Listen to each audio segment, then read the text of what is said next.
네, 안녕하세요. 이문규 변호사입니다. 네, 오늘 이제 전문 법칙 할 차례인데요. 저희가 어떻게 보면은 형사기록형에서 이제 가장 중요하고 형사소송법의 전반적인 어떤 뭐라고 해야 될까요?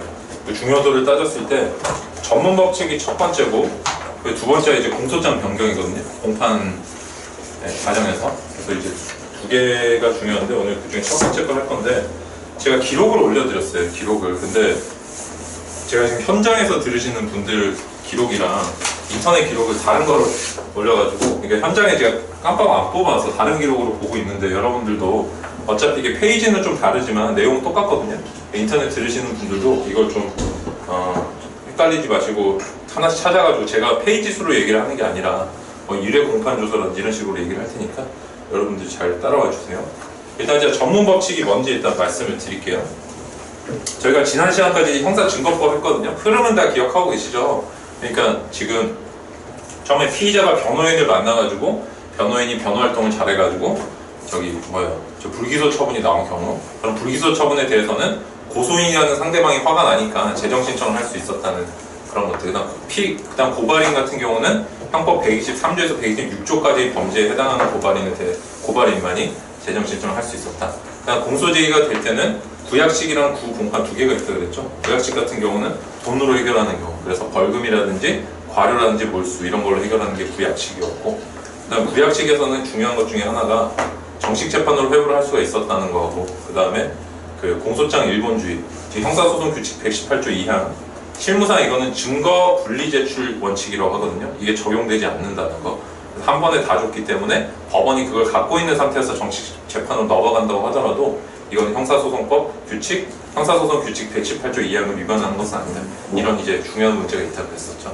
그러니까 구공판으로 갔을 때는 공소장 9번이 송달이 되면은 7일 이내에 보통 이제 변호인을 만나러 가게 돼 있어요. 그럼 변호인이 7일 안에 뭘 해주냐면은 국참에 참여를 할 건지도 물어봐 주지만 그 전에 그 의견서를 제출해요. 그래가지고 공소 사실을 다 자기가 다 자백을 하는 건지 증거에 대해서 다툴 게 있는지 이런 것들을 변호인의 의견서 형태로 같이 제출을 하거든요. 이때 이제 증거 인락이라는 것도 같이 하는데 제가 이따 기록 보면서 한번 봐드리겠습니다. 그래서 이 7일 안에 제가 이제 단기 1년 이상의 사건이 합의부 사건인데 이것들은 피고인의 의사에 따라서 국참으로 갈 수가 있다고 그랬었죠. 그죠? 그 다음에 사실상 우리 판례가 7일이라는 국참법을 사문화시키고 뭘로 했다고요? 1회 공판기일이 열리기 전까지는 언제든지 국참으로 갈 수 있는 길이 열어놨다. 그리고 실제 이제 공판이 진행이 되는 때를 가면은 1회 공판기일에서 처음에 하는 게 뭐라고 했어요? 진술거부권을 고지를 하고, 자, 한번 보겠습니다. 그럼 공판조사 한번 보세요. 자, 이제 처음에는 어떻게 되냐면 제가 한번 지금부터 흐름을 한번 볼게요. 공판조서를 딱 보시면 처음에 피자마자 나오는 게 있어요. 공판조서가 아니라 처음에 기록을 피자마자 나오는 게, 그리고 문제 넘어가시고 이거 제가 다른 거 인터넷에 이제 바로 보이실 거예요.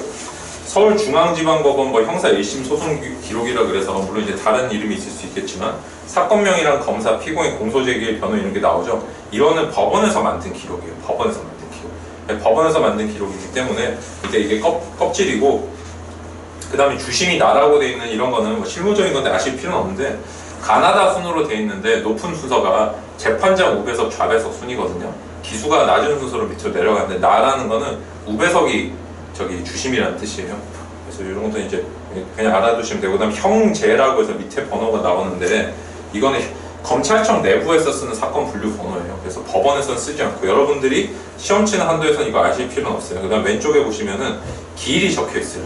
1회 공판 기일은 12월 13일에 했다는 걸 알 수 있죠. 그다음 오전 10시, 그다음에 A라고 있는 게 오전이거든요. 그다음에 12월 27일 오후 3시인데 오전에는 뭘 하냐면은 주로 자백 여부에 대해서 물어봐요. 이번에 이 범죄에 대해서 너가 자백할 거냐 말 거냐, 증거조사 할지 말지 이런 것들을 정하고 전체적인 방향을 설정하는 게 오전이면은 오후 지금 P3시라고 돼 있죠. 이게 오후 3시부터 하는 거는 오후에 다 증인신문을 하게 돼 있어요. 그래서 오후에 가면은 졸음과의 싸움이 예정이 돼 있어요. 엄청 길어요.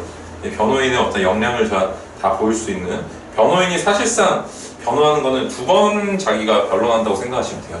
변론여지서를 마지막에 내는 거 한 번이랑 그 전에 증인신문을 할 때 자기가 증인신문사항을 얼마만큼 잘 만들어서 검사 측의 증인을 얼마만큼 탄핵하느냐에 따라서 내 능력이 이제 입증이 된다고 생각하시면 돼요. 이게 사실상 법적으로 이 두 개가 가장 중요하고, 그래서 넘어가 보시면은 공판 준비 절차 뭐 이런 게 나오고 그다음에 이게 법원의 목록이 나와요. 법원의 지금 기록의 목록이 나오는데 여기서 가장 중요한 거는 이게 순서대로 이제 여기는 날짜 순서대로 다 편찬이 되는데 다만 이제 혹시 여기에 증거 신청서라든지 이런 것들이 있는지 반드시 체크를 해줘야 돼요. 처음에 이걸 볼 때는 고소 취소장이라든지 이거 공판이 진행된 이후에 들어온 증거들 여기에다 편철이 되거든요. 그래서 여기에서 만약에 고소 취소장이라든지 이런 게 있으면은 형사소송법 320 6조 맞나? 6조 5호 6호의 그 공소 기각 판결이 나와요. 그런 것들을 봐두시면 되고 그 다음에 뒷부분에 넘겨보시면 이제 법원의 목록이 아니라 검찰청에서 제출한 검사의 증거 목록이 쭉 등장을 해요. 이것들은 처음부터 들어오는 게 아니에요. 쪽수를 한번 잘 보세요. 쪽수를 한번 여기 살펴보시면은 공소장이 보시면 제가 지금 여러분들이 보시는 6회 기록이고 인터넷 보시는 분들은 다르겠지만 어쨌든 공소장의 쪽수가 더 빠르고 그 다음에 한참 다 들어가고 맨 뒤에 보니까 그 다음 페이지에 검찰 증거, 경찰 증거, 즉 수사 증거를 보니까 얘들의 쪽수가 뒤로 있죠. 이게 왜냐면 이게 바로 증거 분리 제출 원칙이에요. 그러니까 처음에는 법원은 공소장만 딱 받게 돼 있어요. 그거 가지고 피고인이 나쁜 애인지 안 나쁜 애인지 예단의 선입견을 갖지 않은 채로 이제 이따 한번 보는 거예요. 그 후에 어디를 보시냐면은 쭉 넘겨보시면 1회 공판 조서라고 나와요. 제1회 공판 조서. 우리가 보고 있는 우리가 보고 있는 기록은 13페이지인데 여기 보시면 처음에 이렇게 시작을 한다고 했어요. 일단 오전의 기일이죠. 오전의 기일이고 그 다음에 제가 판사들 이름을 보니까 제 친구들 이름 같이 보이는데 어쨌든 보니까 뭐라고 되어 있나요? 재판장이 시작하면 여기는 이제 법원 주사가 밑에다가 다 쭉 적거든요. 그래가지고 보시면 재판장이 피고인들은 진술을 하지 아니하거나 개개의 물음에 대해 진술을 거부할 수 있고 이익될 수 있는 사실 진술할 수 있다. 이게 진술 거부권의 고지인데 이게 제가 무엇의 실효성을 보장하기 위한 거라 그랬어요. 말하자면은 소유권에 대한 물권적 청구권처럼 얘는 무죄 추정권에 대한 물권적 청구권, 즉 진술을 거부할 수 있는 도구적 권리다 이렇게 이해하면 되신다 그랬죠. 그렇기 때문에 언제부터 이런 권리가 인정이 된다고요? 피의자로서 신분이 전환이 될 때, 피내사자에서 피의자, 즉 수사가 개시된 때부터 이런 권리를 갖게 된다고 말씀을 드렸고 당연히 피고인 단계에서도 무죄 추정이 적용이 되기 때문에 변론 우리가 판사가 자기가 이 양쪽을 모두 모아놓고 한 번에 그 말을 다 듣고 사실을 인식하는 거 307조의 사실 인정 엄격한 증거 제출주의 즉 엄격한 증명의 원칙에 따라서 하는 것이 첫 번째가 변론이거든요. 그래서 변론관에서 가장 먼저 하는 게 지금처럼 진술 거부권을 고지를 하는 거예요. 그래서 이걸 하고 나서 뭐라 하냐면 사람을 확인하는 신문을 해요. 그것이 바로 성명, 주민등록, 직업, 주거 등록 기준지를 얘기하라고 하면 피고인이 일어나서 자기가 이걸 얘기를 해요. 근데 이 밑에부터 보시면은 진술 거부권 고지하고 바로 인정신문을 하죠. 그래서 여기부터 모두 거부할 수가 있어요. 실제 이거 하는 분들 잘 없어요. 그러니까 항상 이 변호인하고 전략을 같이 짜야 되는 게 여러분들이 잘 이론적으로 생각하시면 어떤 게 있냐면 오늘도 저희가 중요한 전원합의체 판례 하나 배우겠지만 자백을 하는 것과 그 다음에 부인을 하는 것은 무슨 천지 차이가 있어요. 자백을 하면은 이거는 뭐로 이어지냐면 반성으로 이어진다고 생각하시면 돼요. 왜냐면은 내가 판사라는 사람은 제가 변론의 특징이 뭐라 그랬어요? 변종의 특징이 뭐라 그랬어요? 변론이라는 거는 이렇게 네모가 쭉 이어져 오다가 변종이 되면은 한 번에 모인다 그랬잖아요. 그죠? 그렇기 때문에 시간적인 순서로 판사는 보는 게 아니에요. 그냥 이 변종까지 모든 과정을 요약을 해가지고 철회한 거는 철회하고 그 다음에 여기서 뭐예요? 서로 상반되는 것들 모순되는 것들은 배척하고 이런 식으로 없애고 그 다음에 어떤 추가할 건 추가하고 받아들여가지고 사실관계를 하나로 정리하는 걸 변종이라고 그러거든요. 그래서 이 사실관계 하나로 정리했을 때는 나는 뭐만 남냐면은 잘 보세요. 이거 갖고 바로 판단을 하잖아요. 유죄라는 판단을 내렸는데 얘가 부인을 했다 이러면 뭐가 돼요? 나는 반성을 안 한 게 돼요. 이게 무슨 범인지 아시겠어요? 그러니까 내가 딱 보고 형량을 작게 받고 싶고 무죄가 나올 가능성이 낮다. 그럼 어떻게 한다? 무조건 자백을 빨리 해야 돼. 자, 빨리 해서 정말 죄송하고 잘못했고 피해자는 빨리 합의하겠다. 피해자는 합의가 안 되면 공탁이라도 해서 돈을 빨리 맡겨야 돼. 공탁은 왜 하는 건지 아시죠? 공탁은 민법 487조에 따라서 상대방이 수령을 거부할 때 그때 하는 거잖아요. 그죠? 그러니까 내가 생각하는 돈과 상대방이 생각하는 돈이 다를 때 이때는 공탁을 할 수 있겠죠. 그래서 이런 것들이 들어가서 하는 거를 자백을 했을 때 하는 게 양형 변론이에요. 양형 변론. 나는 유죄를 전제로 양형만 변론을 하는 거고 그 다음에 내가 부인을 했을 때 다투는 게 이게 무죄 공소기각, 면소의 변론이고 뭐 이런 용어를 쓰진 않고 양형변론인지 아닌지만 쓰거든요. 그래서 여러분이 이 실무에 가실 때는 이거를 생각해서 전술을 짜야 돼요. 무죄가 나올 확률이 없는데 이거를 좀 밀어붙이다가는 반성도 안 했다고 해서 변호인 뺨 맞아요. 나중에 가족들한테. 자, 그래서 한번 보시면 다시 한번 기록으로 넘어가면은 그래서 인정신문 단계에서 만약에 개기기 시작하면 어떻게 되냐면 인정신문 단계에서 개겼는데 유죄가 나왔다 이러면 뭐가 되겠어요? 반성의 여지가 아예 없다고 되겠죠. 그래서 판사도 굉장히 안 좋은 일상을 주겠죠. 판사도 사람이거든요. 그래서 무조건 이렇게 좀 뭐라 해야 될까? 자기가 분위기를 잘 살펴서 좀 협조적으로 해야 돼요. 그러니까 여러분들이 가장 많이 하는 착각 중에 하나가 판사가 법에 따라서 되게 엄정하게 심판을 한다고 생각하시는데 뭐 당연히 그렇지만 근데 이 사람들이 기본적으로 사람이거든요. 그렇기 때문에 여러분들도 그런 거 생각해 주셔야 되고 그 다음 밑에 보시면 이제 뭐 하냐면은 처음에 원고의 지위에 있는 게 누구라고 그랬어요? 제가 공판에서 검사라고 그랬죠. 그래서 검사가 공소사실 죄명 적용 고초를 낭독을 하는데 어떤 식으로 낭독하는지 보여드릴게요. 공소장을 앞에 넘어가 보세요. 그 실무상 어떻게 저희가 하냐면은 제가 이제 검찰 시부할 때 이걸 했었는데 이 공소사실 아무거나 하나 펼쳐가지고 얘를 우리 이제 저희 육회 기록 같은 경우 12페이지인데 피고인들은 공모해서 2014년 9월 1일경 서울종로 이걸 다 읽는 게 아니라 그냥 중요한 것만 읽는 거예요. 공소사실의 취지만을 말하면 되기 때문에 피고인들은 공모해서 몇 월 며칠에 누구의 집에서 뭘 해서 송금하고 기망해서 부부를 받았습니다. 이런 식으로 이렇게 낭독을 하면은 이게 민사재판에서 뭐랑 같은 거냐면 원고가 소장을 진술하는 것과 같아요. 이런 취지로 재판을 구합니다. 왜냐하면 우리는 기본적으로 구두 변론주의를 취하고 있기 때문에 종이로 냈다고 해서 끝이 아니에요. 반드시 법정에서 얘기를 해줘야 되는데 뭐라고 얘기를 하면 되냐면은 다 읽을 필요가 있는 게 아니라 이런 취지에 내가 종이를 냈는데 법정에서 똑같이 진술을 합니다라고 얘기하면 그게 진술을 한 게 돼버려요.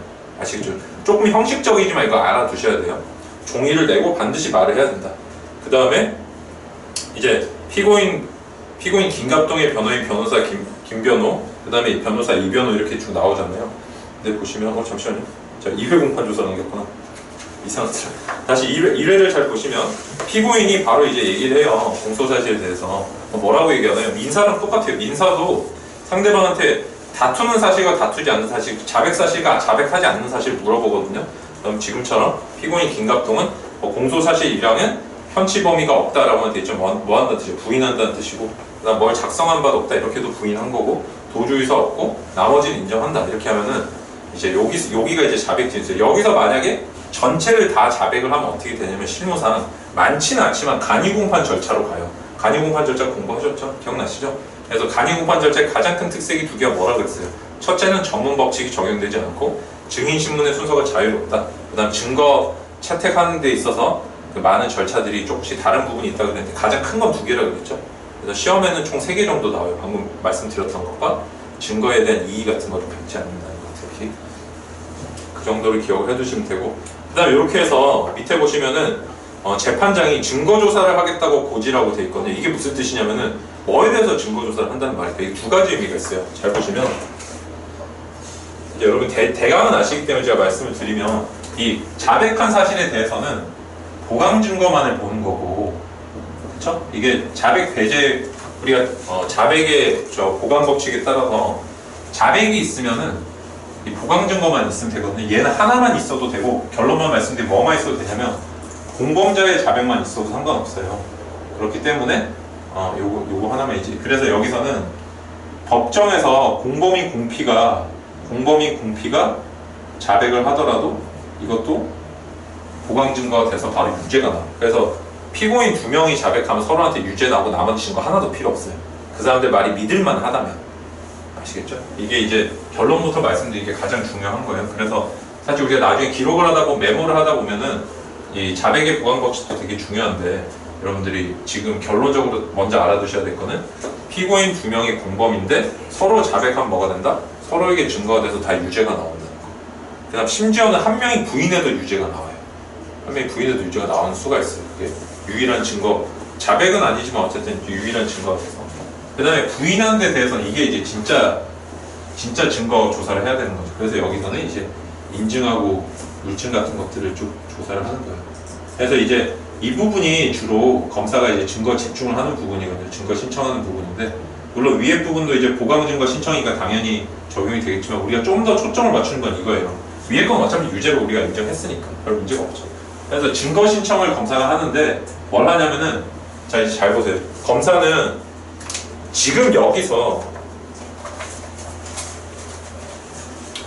밑에 보시면은 증거관계 별지와 같음 돼 있고, 그 다음에 증거조사를 신청할 수 있고, 별다른 의견, 증거조사 결과에 대한 의견을 묻고 이렇게 나오죠, 재판장. 이 말은 뭐예요? 중간 생략된 말이 증거조사를 했다는 거예요. 그래서 지난 시간에 했던 게 저희가 보냈어요.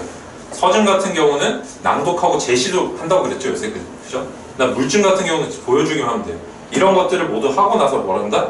이제 채택을 하는데, 그 다음에 증인 같은 경우는 이번 기일에 신청한 데서 바로 나오지 않죠. 그래서 여러분들이 그 영화나 드라마 같은 데서 보면은 갑자기 뒤에서 앉아있다가 증인 뭐 신청해서 앞에 튀어나와서 하고 그러잖아요. 그런 일 없어요. 실무상 그 우리나라는 그렇게 미국처럼 다이나믹하게 하질 않고, 그 다음에 기본적으로 변호사는 일어나면은 저기 판사가 쳐다보고 얘기도 잘 안 해요. 옛날 분들은 그렇게 하세요.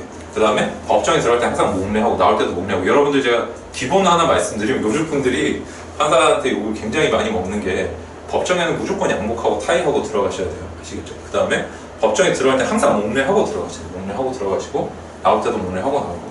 그 다음에 얘기할 때 자리에서 일어나서 반드시 얘기하시고. 옛날 분들은 다 이렇게 하시는데 요즘에 젊은 분들은 이렇게 잘 안 해요.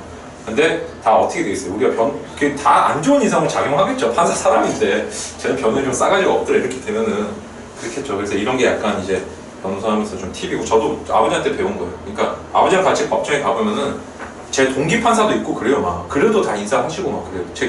제가 그래서 그런 것들 보니까 저는 이제 차이를 좀 알게 들어. 제가 판사면은 이런 사람한테 좀 더 뭐라 해야 될까, 잘 봐줄 것 같아요.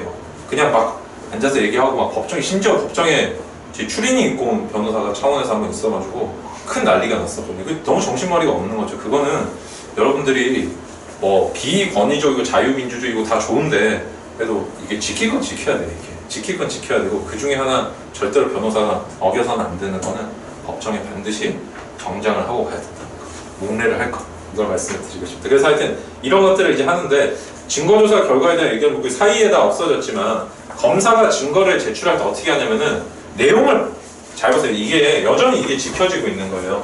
뭐냐면 아까 보셨던 증거 분리제출 원칙이 뭐냐면 1번주의인데,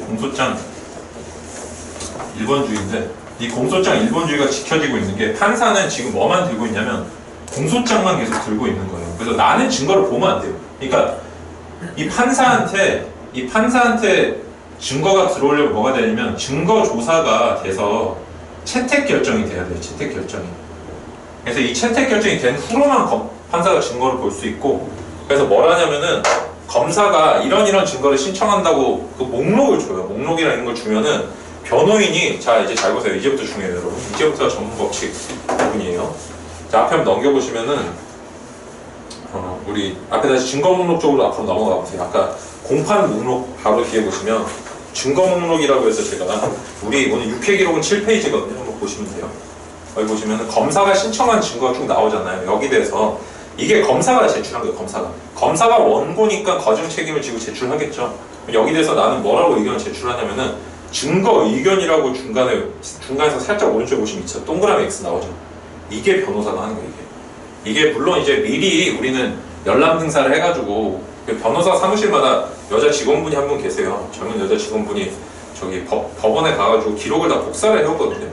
중간에 기록 복사를 해오고 검찰청에 가서 기록을 복사를 해와요. 그걸 해온 걸 보고 이제 내가 어떤 증거에 대해서 동그라미쳐, 어떤 증거에 대해서 X 할지를 미리 생각을 해두는 거예요. 그래서 법원에 이걸 미리 제출하고, 그 다음에 법정에서도 한 번 더 제출해야 돼요.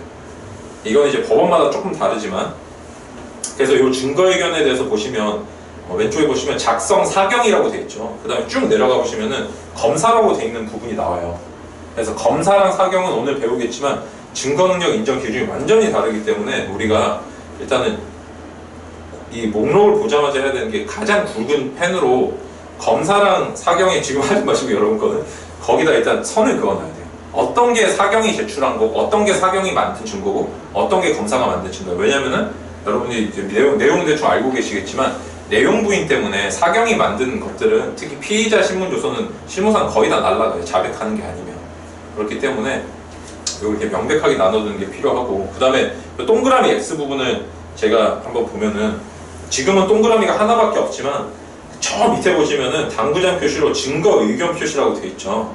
그래서 가로 속에 뭐가 되냐, 피신 밑에 괄호에 여러 개의 부호가 있는 경우에는 적법성, 성립, 임의성, 내용의 순서임 이렇게 되어 있잖아요. 그러면 이게 무슨 말이냐면 지금은 동그라미 X밖에 없는데 동그라미 X 이렇게 된 경우도 있고, 동그라미 X인 경우도 있고, 동그라미 X인 경우도 있고, X인 경우도 있고, 종류가 이렇게 여러 개가 있어요. 이게 있을 때 4개짜리는 사경권만 이렇게 되거든요. 사경권만 이렇게 되는데 이 맨 뒤에 내용을 부인한다는 거예요. 이거는 제가 좀 이따 전문 법칙 보고 한 번 더 할게요. 어쨌든 여기서 지금 여러분들이 지금 단계에서 알아두셔야 되는 거 뭐냐면, 내가 여기서 동그라미를 치면 뭐가 되냐면, 동그라미를 치면은 이 증거에 대해서 이의가 없다는 뜻이에요. 이걸 써도 좋다는 거거든요. 증거 의견은. 내가 여기 대해서 증거 동의 지난 시간에 배우셨잖아요. 그거예요. 바로 증거 동의가 이 동그라미 X예요. 동그라미 X. 그래서 동그라미를 치면은, 그래서 여러분들이 증거 목록을 보면은 그 다음으로 보셔야 되는 게 뭐냐면, 첫째는 사경이랑 검사 걸 나누셔야 되고, 두 번째는 증거물이랑 그 다음에 이 사람이 진술이 담겨 있는 걸 나누셔야 돼요. 우리 지금 6회 기록에서 보면은 뭐가 있냐면은 그 보이스펜이라고 중간에 그 순번 5번에 나오거든요. 5번 보이스펜, 압수조서 및 압수 목록, 이런 것들이 물증이에요. 물증. 그 다음에 나머지 모든 것들은 다 진술이 들어가 있거든요. 그래서 자동차 등록 원부 이런 것들도 약간 애매하긴 한데, 어쨌든 요것도 이제 그냥 큰 의미에서는 물증이라고 생각하죠. 상관없어요. 어차피 자동차 등록 원부를 만든 사람을 부를 건 아니거든요. 그 다음에 보이스펜, 블랙박스 이런 것들도 잘 보시면 압수했다는 것들은 결국 물건이 존재하는 거기 때문에 얘들은 제가 말씀드린 인증하고 물증을 나눴을 때 물증에 해당하는 거예요. 이 물증에 대해서는 실무상 증거 의견이 별 내용 필요 없어. 증거 동의의 효력이 안 미친다고 봐요. 우리가 여러분들이 보시는 이완규 노명성 교수님 책에는 보면은 뭐 신처분권설이라 그래서 이완규 검사님께서 옛날 지금 변호사시죠, 차장 검사님께서 증거 동의의 효력이 미친다라고 써놨는데, 실무상은 그렇게 안 봐요. 실무상은 증거 동의의 효력은 진술 증거에 대해서 미치는 걸로 해요. 그게 근데 동그라미 X가 무슨 뜻이냐면, 제가 계속 결론 질질 끌고 있는데, 동그라미를 친다는 말은 이렇게 생각하시면 돼요. 증인 신청을 안 한다고 생각하시면 돼요. 증인 신청 안 한다. 검사가 증인 신청을 안 한다고. 내가 동그라미 치면 검사가 증인 신청을 안 해요. 이거를 이해를 하는 게 이번 시간의 포인트예요. 이거를 여러분들이 이해를 하시면 전문 법칙을 모두 이해를 한 거예요. 한번 지금부터 그래서 전문 법칙을 설명을 드려보겠습니다. 여러분들이 방금까지 제가 말씀드렸던 게 뭐냐면 바로 형사 기록형의 구성 원리 보는 법이에요. 그래서 이것까지 아셔야만 전문 법칙을 이제 이해를 할 수가 있어요. 그래서 전문 법칙의 알파이자 오메가는 뭐냐면은 바로 여기서 출발하는 거예요. 여기서 검사의 증거 신청에 대해서, 그러니까 내가 여기 대해서 변호인이 증거 의견을 개진을 하는데, 여기서 동그라미랑 X가 있다고 했어요. 그죠? 동그라미랑 X가 있는데, 내가 동그라미라고 하면 뭐가 되냐면 검사는 증인 신청을 안 해요. 근데 X라고 하면 뭘 하냐면 증인 신청을 해요. 그래서 여기에 이제 증거 의견 한 대상은 뭐냐면 바로 진술 증거에 대해서 하는데, 자 지금부터 잘 보세요. 이게 여러분들이 일단 오늘 이해하셔야 될 결론이고, 이게 전문 법칙의 끝이에요. 이게 진짜 알파이자 오메가, 얘만 이해하면 끝이에요. 전문 법칙이고. 전문 법칙은 그래서 진짜 쉬워요. 그래서 실무를 해보시면 되게 쉬워지는데, 이게 책으로 공부하고 그다음에 옛날 책으로 공부하면 진짜 어려워요. 전문 법칙이. 그래서 지금부터 전문 법칙에 대해서 한번 보겠습니다. 전문 법칙이 이거예요. 전자가 저도 이제 전문 법칙, 이게 전자가 구를 전자거든요. 구를 전자. 그다음 이건 들을 문자예요. 들을 문자인데, 누가 이게 전문 법칙의 핵심은 누가 들었냐가 가장 중요해요. 누가 들었냐가. 근데 이건 누가 들은 거냐면은 판사가 들었다는 뜻이에요. 이거 다른 사람이 들은 게 아니라, 그래서 전문 법칙 그림을 잘 그려야 되는데 어떻게 그리시면 되냐면은 이거 지울게요. 이건 일단 여기다 연결됩니다. 이게 전문 법칙 이해하실 때는 일단 요거는 이제 결론 아셔야 되니까 중요한 걸 보면은 그림을 일단 여러분 머릿속에다 그리고 시작해야 돼요. 그림을 그려야 되는데 법정이 이렇게 있다. 이게 법정이라는 걸 기억을 해두시고 그 다음에 이게 법정 외예요. 이게 법정 외. 이게 법정이고 이게 법정 외다. 이게 두 개를 기억을 해두시고 어떻게 하냐면은 판사가 법대에 이렇게 앉아있죠. 그래서 단독이면 한 명이고 이렇게 세 명이 될 때는 이렇게 되는데 여러분들 일단은 이걸 아셔야 돼요. 소송법상 법원이라는 건 뭐냐면은 이 소를 받은 법원 있죠. 이 받을 숫자인데 이게 수소법원이라고 해요. 수소법원. 소를 받은 법원. 줄여서 얘들을 법원이라고 해요. 얘들 전체를. 이 법원의 구성원이 누구냐면 가운데 앉은 사람을 재판장이라고 그러고 그 다음에 이 나머지를 좌배 우배라고 하는데 실제 이 사람들이 말을 할 때는 뭐냐 얘한테 너 예를 들어서 뭐 해오라고 시키면은 이 안에 있는 사람은 뭐라고 해요? 법관이라고 해요. 법관. 그래서 얘는 재판장의 명을 받았기 때문에 수명 법관이라고 해요. 그래서 이 법정이랑 법원 여러 개가 있겠죠. 또 다른 법원도 있을 거고 그 다음에 예를 들어서 뭐 영장 판사도 있을 거고 똑같이 얘들도 다 법원인데 그러니까 얘는 형식적 의미의 법원이고 그 다음에 얘가 수소 법원이면은 이 형식적 의미의 법원 안에는 부도 많고 판사도 많을 거 아니에요. 근데 실제 지금 우리 재판을 하고 있는 판사 말고 나머지 판사를 뭐라 부르냐면 이 사람들 판사라고 그래요. 판사. 그래서 우리 재판을 해주는 사람 뭐라 부른다? 법관이라고 부르고 그 다음에 나머지 판사라고 부른다. 그래서 재판장이 이 법정 밖에 있는 판사한테 시키는 거 수탁이라고 그래요. 수탁. 이때 대등하거든요. 법원끼리는. 대등하기 때문에 부탁한 데서 수탁 판사라고 그러고 얘는 수명 법관이라고 그래요. 이해되시죠? 안에서 재판장이 이제 높기 때문에 기수 순서대로 해요. 재판장, 우배, 좌배 이 순서로 나가요. 이렇게 됐을 때 이제 검사가 여기 앉거든요. 원고가 항상 이렇게 왼쪽에 앉아요. 이 방청석에서 봤을 때 문은 보통 여기쯤 있어요. 이렇게 해서 여기 보면 이제 이렇게 있고 경위가 여기 서 있고 이제 이런데 여기가 이제 피고인 변호인 이렇게 하거든요. 그래서 이제 이런 식으로 이제 진행이 되는데 증인이 이제 여기 나와가지고 증인이 이제 얘기를 할 건데 이 증인이 어떤 식으로 얘기를 하냐면은 이 검사 때문에 좀 약간 가려지는데 제가 지우고 얘기를 해볼게요. 이건 이미지를 통해서 하는 게 좋으니까. 잘 보세요. 이 증인이라는 사람이 이렇게 얘기를 했다는 거예요. 판사한테. 판사가 그럼 듣겠죠. 이거 그래서 증인이 직접 나와서 얘기하는 걸 뭐라고 그러냐면은 1차 증거라고 그래요. 1차 증거. 내지는 직접 증거라고 그래요. 직접 증거. 근데 그게 아니라 이게 증인이 A라고 칠게요. 여러분 A라고 치고 근데 법정 밖에서 B라는 애가 있는데 얘가 원래 법원에 와가지고 얘기를 해야 되거든요. 얘가 원래 법원에 이렇게 증인으로 출석해서 B라는 애가 이렇게 얘기를 해야만 이게 되는데 이게 바로 그냥 안 전문이에요. 그냥 직접 얘기하는 거. 근데 이렇게 하는 게 아니라 B가 A한테 얘기를 해주고 그 다음에 그래서 여기서 B가 A한테 갔다가 판사한테 간다는 거를 전자를 쓰는 거예요. 굴을 전자. 한번 이렇게 다른 사람 거쳐서 그래서 판사가 들었다 문 이해되시죠? B의 말은 누가 들었다? 판사가 들은 게 아니라 A가 들어서 전달해 줬다는 거예요. 이해되시죠? 그래서 이거는 그래서 한자랑 영어가 살짝 다른데 그래서 이거 hearsay라고 그러거든요. 이걸. 그래서 전문 법칙은 hearsay는 그래서 판사가 전해 들은 것은 증거로 is no evidence라고 쓰는 거예요.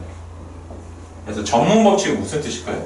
전문 법칙. 전문은 무증거 법칙이에요. 무증거 법칙. 전문은 증거 능력이 없다는 뜻이에요.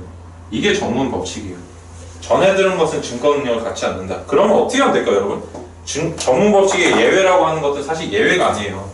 정확히 말하면 이 전문 법칙의 예외라는 거는 여러분들 막 보시면 뭐 피신조서랑 참고인 진술조서랑 막 외우잖아요. 그게 아니라 전문 법칙의 핵심은 법정 밖의 B를 부르고 싶다는 거예요. 이렇게 너가 직접 와서 얘기를 하라는 거예요.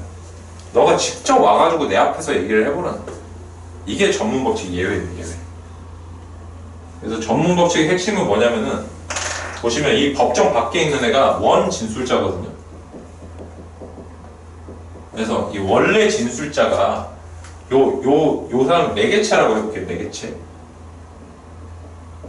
이 매개체를 통해서 법정에 얘기를 하지 말고 너가 직접 와서 얘기하라라고 얘기하는 거기 때문에 이 전문 법칙의 예외의 핵심은 뭐냐면 원진술자의 증언이에요. 원진술자의 증언. 물론 출석 및 증언이겠죠. 출석 안 하면 증언도 못하니까, 그죠? 그래서 원진술자를 증인 신청해서 그 사람이 와서 하는 거기 때문에 이게 전문법칙 예외. 그래서 다시 한번 아까 증거 목록을 보시면 우리가 다시 한번 증거 목록을 보세요. 여기 우리 오늘 그 6회 기록은 7페이지거든요. 한번 보시면 뭐라고 되어 있냐면 7페이지에 자 이제 이런 걸 알 수가 있어요. 우리가 사경권은 어차피 보지 마시고 사경권 검찰권 다 동의를 했구나. 참 곤란하네. 사경권을 이렇게 X침 내용 부인인데 그렇게 생각하지 마시고 그냥 이거를 아니면 정고소 거를 한번 볼게요. 고소장이구나. 이거 고소장이고 피고는 어차피 김갑동 이율남이니까 지금 보시면 그 7페이지의 증거 목록에 인터넷 보시는 분들은 다른 증거를 찾아서 한번 보세요. 죄송해요. 무슨 X라고 돼 있는 부분 있죠. X라고 내가 변호인이 치잖아요. 그럼 뭐가 된다? 그 부분만큼 증인을 신청해. 누구를 신청해? 고소장을 작성한 정고소라네요. 얘를 신청을 하는 거예요. 정고소가 나와서 뭐라냐면 내가 X를 치면은 정고소가 법정에 나와가지고 이런 말을 한 적이 있다라고 진술을 하는 거예요. 내가 X 친 사람들이 다 그래서 증인으로 나와가지고 검사가 증인 신청을 한다고 생각하시면 되는 거죠. 그래서 9페이지 한번 보세요. 여러분들 9페이지. 그래서 증인 목록을 보시면 증인 정고소로 해서 바로 첫 번째 나오죠. 내가 X를 친 애들이 일단 증인으로 나온다는 거예요. X를 친 사람들이. 물론 X를 치지 않은 사람도 나오는데 그건 뭐냐면 우리 변호인들이 피고인한테 유리한 증인들 있죠. 알리바이를 입증하기 위해서인지 그런 경우도 있죠. 근데 가장 증인 신청의 원칙은 뭐냐면 변호사가 X 친 사람들 다 증인으로 부르는 거예요. 그래서 여러분들이 집에 가셔서 요즘에 하고 있는 그 전직 대통령 재판을 검색을 한번 해보세요. 그러면은 이명박 전 대통령이 증거는 모두 동의를 하는데 자기는 범죄는 부인한다 그랬거든요. 이런 변호사는 죽는 거예요, 그때부터. 왜냐면은 이게 증거 동의를 X를 해줘야 그 사람들 증인으로 불러가지고 너가 법정 밖에서 과연 그 말을 했는지 안 했는지 물어볼 수가 있거든요. 그렇죠. 그래서 전해준 걸 증거로 안 쓰고 얘를 불러가지고 신문을 해야 되는데 이명박 대통령은 법정 밖에서 얘가 한 말을 얘가 옮기는 걸 일단 믿어주고 얘 말을 믿는 게 아니라 얘 말을 일단 믿어주고 얘는 근데 꾸밀 수가 있거든요. 항상 얘가 말을 하는 게 아니기 때문에 기억이 조작될 수 있잖아요. 그러니까 이명박 대통령은 지금 전 대통령은 얘는 부르지 말자. 왜? 옛날 이 사람들이 결국에 자신의 청와대 시절에 다 부하들이에요. 굳이 법정에서 얼굴 보고 싶지 않다는 거예요. 그래서 변호인들한테 한 명도 부르지 말라 해서 다 동그라미 다쳤어요. 증거의견을.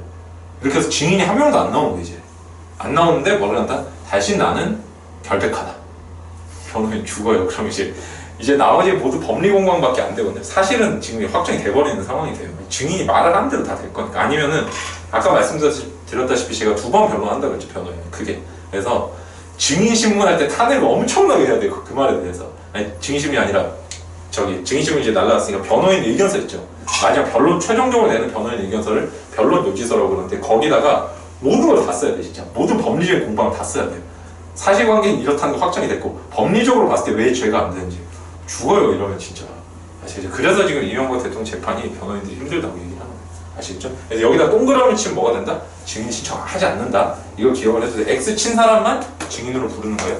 다만 X 치면 아예 못 나오는 경우가 있어요. 그게 바로 나중에 배운 내용 부인이에요. 내용 부인하면은 그냥 죽어요. 그 증거는 세상에서 없어진다고 생각하면 돼요. 사경권만. 다음에 이제 조금만 더 이따 공부를 하도록 하고. 그래서 여러분들이 저희도 연수원 가서 처음 배우는 게 뭐냐면은 이 동그라미 X 치는 걸 배워요. 변호사 실무 시간에 증거 목록을 주면서 너가 지금 맡은 사건이 이건데 이 중에 적절하게 동그라미 X 쳐봐라 이렇게 주거든요. 그래서 사실 그거를 한두 번 해보면 되게 이 실력이 빨리 늘어요. 전문 법칙도 빨리 이해가 되고 얘를 증인을 불러야겠다 안 불러야겠다 이런 거 아니까. 그죠? 그래서 여러분들이 노명선 이완규 책을 보시면 노명선 교수님 솔직히 잘 모르고 이완규 검사님이 원래 검찰 안에서 저 브레인으로 유명해요. 근데 그래서 검사장이 못 되셨는데 왜냐면 검사는 수사자라고 술을 잘 먹어야 돼요. 물론 이제 술 잘 먹는 건 요즘 시절은 아닌데 그러니까 수사를 잘해야 되는데 이완규 차장검사로 이제 옷을 벗으셨는데 그분은 그 연구를 많이 하셨어요. 연구를. 그래서 옛날부터 10년 전부터 형사소송법 연구책 내시고 그 다음에 노명선 이완규 공저 책은 증거법은 이완규 검사님이 다 쓰신 거예요. 앞부분만 노명선 교수님이 정리하신 거. 그냥 둘이 검찰 선후배거든요. 그래서 친하고 부장할 때 평범사고 아마 그런 관계일 거예요. 보통 그런 식으로 많이 하기 때문에 그래서 이제 증거법 부분이 환상적으로 좋은데 실무적인 관점에서 쓰시다 보니까 나 미국에서 공부하신 적도 있고 진짜 좋아요 그 책이. 그래서 그 책이랑 제 설명을 들으면 이제 전문 목적에 이해하실 수 있을 건데 핵심은 뭐냐면은 다시 한번 말씀드리지만 법정 밖에서 한 말을 너가 증인 A가 옮기지 말라. B가 직접 와서 얘기를 하는 거예요. 직접 와서 얘기를 하라. 그래서 첫째는 그래서 전문 법칙의 예외는 여러분 이거 지우고 설명해 볼게요. 여기 위에다 적겠습니다. 전문 법칙의 예외는 크게 뭐냐면은 세 가지가 인정이 돼요. 첫째는 뭐냐면 저는 그냥 넓게 이렇게 불러요. 전문 법칙 예외. 첫 번째가 저는 당연 문서라고 그냥 별칭을 부르고 있어요. 이게 뭐냐면 311조랑 315조예요. 한번 보시겠어요? 310조, 315조 뭔지? 얘들은 어떤 예외냐면은 제가 잘못해 전문 법칙 예외를 인정하면 뭐라 합니다. 첫째는 원 진술자를 부르면 된다 그랬죠. 그냥 불러가지고 이렇게 물어본대요. 여러분 잘 보세요. 이거를 이미지를 잘 잡으셔야 되죠. 자, 내가 B를 진짜 증인 신청을 했어요. 그러면은 뭐라고 하는 거냐면은 여기서 B가 얘기하는 거 있죠. B가 법정에서 얘기하는 거 있죠. 얘는 뭐예요? 얘 직접 증거예요. 직접 증거. 그러면은 전문 법칙은 뭐야? 전문 법칙 예외라면 그건 뭐야? 그거 뭐냐면은 직접 증거 말고 얘가 하는 말 중에 A 말이 맞다라고 얘기를 해주는 부분이 있어요. A가 말한 게 맞다. 내가 그렇게 말을 한 적 있다라고 얘기하는 거죠. 이러면 얘 있게 살아나는 거예요. 얘가 한 말 중에 B가 했던 말 있죠. A가 옮긴 B의 말이 B가 법정에서 얘기를 함으로써 살아나는 거예요. 그러니까 B는 원진술자인데 이 원진술자가 한 증언은 그냥 1차 증거예요. 1차 증거. 얘는 전문법칙 적용 대상이 아니에요. 법정에 와서 있으니까. 얘가 살려주는 게 뭐냐면 내 말을 다른 매개체가 옮겼을 때 그 매개체를 살려주는 걸 전문법칙 예외라고 해요. 그래서 얘를 뭐라고 부른다? 이 증인 A를 이 상황에서는 매개체, 즉 매개체이고 얘가 바로 전문 증거예요. 전문 증거. 그럼 이 매개체는 종류가 크게 두 개가 있거든요. 여러분. 뭐가 있겠어요? 당연히 법정에 증거가 나와서 다른 증거 얘기를 해주니까 물증과 인증이 있겠죠. 당연히 얘도. 그래서 전문 법칙은 크게 물증인 경우의 예외랑 인증인 경우 예외로 나눠져 있는 거예요. 그러니까 어떤 사람의 법정 밖 진술을 매개체가 물증에 옮겨주는 거 여러분이 아시는 조서예요. 조서. 가장 여러분들이 많이 아시는 게 조서고 그 다음에 시험에 많이 나오는 게 테이프 그 다음에 영상 녹화 뭐 파일을 출력한 거 이런 것들 그죠? 이런 애들이 다 뭐예요? 기계적인 것들이 모두 다 똑같은 법칙으로 해결이 된다는 거예요. 여러분들 보시면 이상하게 공부하는 분들이 테이프의 증거 능력 따로 외우고 사진 증거 능력 따로 외우고 막 이렇게 하거든요. 아니에요. 똑같아요. 그냥 전체가 다 똑같아. 이렇게 이해하시면 되고 인증이 이제 여러분 아시다시피 이게 바로 증인이죠. 증인. 지금 여기 법정에서 A. 여러분들이 그래서 이걸 되게 단순화시키면 어떻게 되냐면 자 지금 이거 311조 하다 이렇게 와버렸는데 제가 그냥 지우고 그냥 깔끔하게 해볼게요. 단순화를 시키면 이렇게 되는 거예요. 다시 한번 정리를 한번 해보겠습니다. 법정 밖에 원 진술자 B가 있다. 이거 원 진술자. 판사 입장에서 봤을 때는 A라는 전문 증거가 얘는 전문 증거 또는 전문 증언이라고 하거든요. 이게 물증일 때는 전문 증거라고 그러고 그 다음에 인증일 때는 전문 증언이라고 그러는데 하여튼 이 A가 해주는 말은 B의 말을 전달해 주는 것이다. 그러면은 얘가 B가 이제 크게 두 개의 얘기가 있거든요. 자신의 얘기를 할 때가 있고 A 거를 그 다음 B 말을 옮길 때가 있어요. 근데 잘 보시면 여러분 여기서 전문 증거는 뭐라고 해요? 이게 전문 증거. B의 말 옮기는 거. 이건 뭐다? 1차 증거다. 1차 증거. 그러면 지금 문제가 되는 건 얘가 증거 능력이 없다는 거예요. B 말을 옮긴 게. 이게 뭐냐면 바로 거기 나오는 저기 310조 보시면 나오는 전문 법칙이에요. 전문 증거는 저 증거 능력이 인정되지 않는다. 310조. 이게 이제 뭐가 된다? 증거 능력이 없다. 얘를 살리기 위해서 어떻게 하는 거냐면 잘 보세요. 얘 그 다음에 그럼 어떻게 한다? 이 증거에 대해서 증거 의견을 X를 치면 어떻게 한다고요? B라는 애를 증인 신청을 하게 돼 있다고요. B가 그래서 2회 공판기일에 얘가 나와요. 2회 공판기일에. 그래서 증인으로 나오면은 얘도 어떻게 하냐면 말을 두 개를 할 거란 말이에요. 지 말도 있고 그래서 지가 원래 지 말 하는 것도 있고 그 다음에 A에 대해서 이걸 인정진술이라고 성립인정진술이라고 그러는데 인정 진술을 하면은 이게 뭘 살려준다고? 다른 말이 이 전문 증거를 살려줘요. 아시겠죠? 법정에서 B가 지 얘기한 건 또 1차 증거예요, 1차 증거. 그래서 이 말을 나눌 수 있어야 돼, 말을 나눌 수 있어야 돼. 그래서 잘 보시면 기록형 한번 보세요. 자, 한번 해볼게요. 방금까지 이미지를 잡아 넣으셨으면은 저기 우리가 6회 기록형 같은 경우, 자, 그냥 제가 인터넷 보시는 분들 6회 기록 올려드릴 테니까 6회로 그냥 얘기할게요. 불편해서 몇 페이지를 보시냐면, 자, 19페이지 한번 보세요. 아까 정보속계 X가 있었거든요. 정보속계 X가 있었어요. 그래서 증거 목록 순번 1사를 제시 열람기 하고라고 해서 19페이지에 나와 있어요. 검사가 이렇게 나와 있는데, 증거 목록 1사를 한번 보세요. 1사, 증거 목록 1사를 왼쪽에 아까 17페이지 한번 보세요. 7페이지 7페이지의 증거 목록의 1사를 보시면 증거 의견이 뭐예요? 피고인 이을남의 변호인이 X라고 둘 다 쳐놨잖아요. 이 부분에 이을남에 대해서 증거를 못 쓴다는 거예요. 왜? 얘가 법정에 나와서 얘기를 안 하기 전까지. 그래서 1사에 대해서 뭐라 했냐, 보여주고 뭐랬다? 사실대로 진술하고 진술한 대로 기재에 있으면 확인한 다음에 서명 난행했는가. 이게 뭐예요? 네가 한 말이 맞냐는 거예요. 법정 밖에서. 거기에 대해서 예 그렇습니다라는 게 뭐다? 이게 바로 인정 진술, 성립 인정 진술. 그래서 방금 말씀드린 이게 예 그렇습니다고, 예 그렇습니다. 그 다음에 여기가 나머지. 아시겠죠? 예 그렇습니다가 B가 이게 여기가 이제 보셨던 아까 진술조서죠. 진술조서. 이거 살려주는 거예요. 이게 이 진술조서의 증거 능력. 아까 증거 순번 1번 4번 있죠. 순번 1번 4번. 얘의 증거 능력을 살려주는 거예요. 물론 이 안에는 누구의 말도 있냐면은 조서기 때문에 수사관의 말도 있고, 그러니까 검사의 말도 있고, 수사관이 아니라 검사의 말도 있고, 그 다음에 진짜 방금 보셨던 B의 말도 있거든요. 근데 이 검사가 한 말은 그냥 여기 1차 증거로 들어가는 거예요. 진짜 B가 한 말에 대해서만 내가 살려주는 거예요. 왜냐면은 조서는 문답의 형식으로 되어 있거든요. 검사가 뭐든 치나도 뭐 했냐 이렇게 물어보는 것과 그날 뭘 했습니다. 내 대답이 있는데 내 대답에 대해서만 내가 그렇게 말을 했다고 해주는 거예요. 이해되시죠?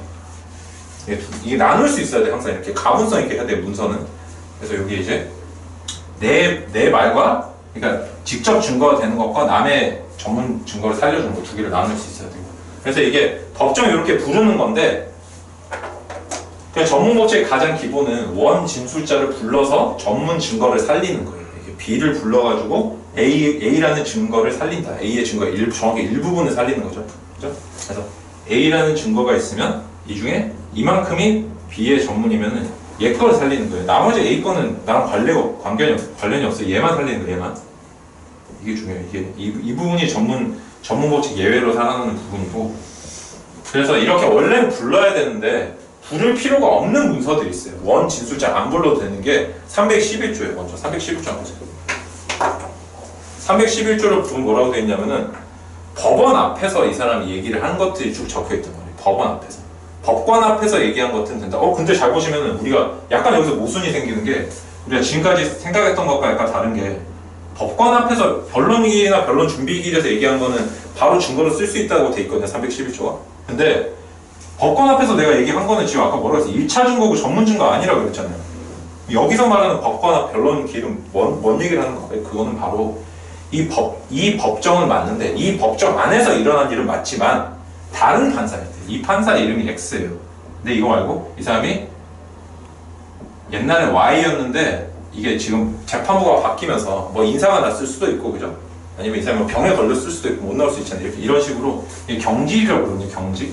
아니면은 뭐 재척이라든지 아니면 기피가 일어났다든지, 하여튼 판사가 교체됐을 때 이 법정 안에서 다른 판사 앞에서 한 말은 그대로 믿어주겠다는 거예요.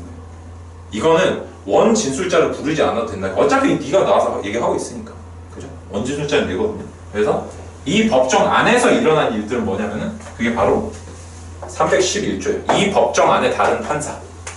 이 법정 안에 다른 판사. 이게 311조예요. 311조. 즉 Y.